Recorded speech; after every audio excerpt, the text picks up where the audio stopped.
Another captivating story from Indonesia's history before the 20th century is the Pattimura Rebellion of 1817, which took place in the Maluku Islands, formerly known as the Moluccas.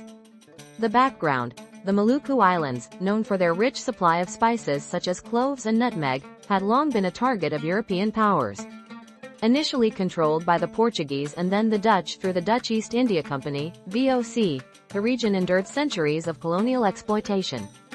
However, in 1799, the VOC went bankrupt, and control of its territories, including the Maluku Islands, passed directly to the Dutch government. The people of Maluku, especially the island of Sapurua, were subjected to harsh forced labor policies and high taxes by the Dutch colonial authorities, causing widespread resentment among the local population. The spark that ignited the rebellion was the imposition of a new labor policy that severely restricted local freedoms and required the people to work in the spice plantations under Dutch control. The rise of Pattimura. At the heart of this resistance was Thomas Mattalesi, better known by his honorific title, Pattimura.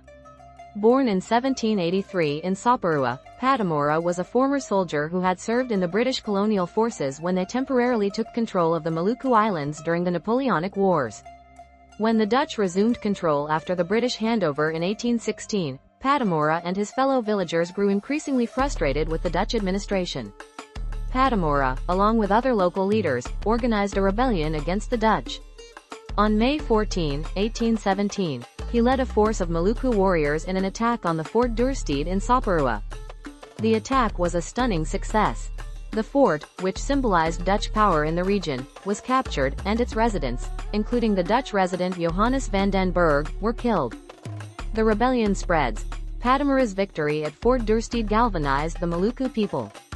The rebellion spread quickly across the islands, with local leaders from Seram, Haruku, and other surrounding islands joining the cause.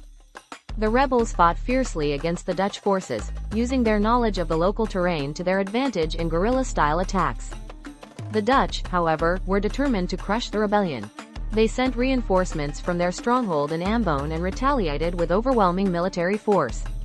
By December 1817, after months of fierce fighting, Pattimura and his forces were eventually defeated. The Dutch recaptured Fort Duurstede, and the rebellion began to falter. The capture and execution of Pattimura. Pattimura was betrayed by one of his own men and captured by Dutch forces. He, along with several of his fellow leaders, was sentenced to death. On December 16, 1817, Pattimura was executed by hanging in Ambon.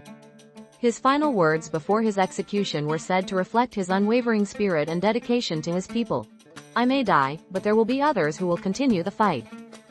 Quote. Aftermath and legacy. Although the rebellion was ultimately unsuccessful, it became a symbol of resistance against Dutch colonial rule in Indonesia. Pattimura's courage and leadership left a lasting impression on the people of the Maluku Islands and later, the broader Indonesian independence movement. In modern Indonesia, Pattimura is celebrated as a national hero. May 15, the date of his successful attack on Fort Duurstede, is commemorated as Pattimura Day in Indonesia. His legacy lives on, with schools, streets, and buildings across the country named in his honor.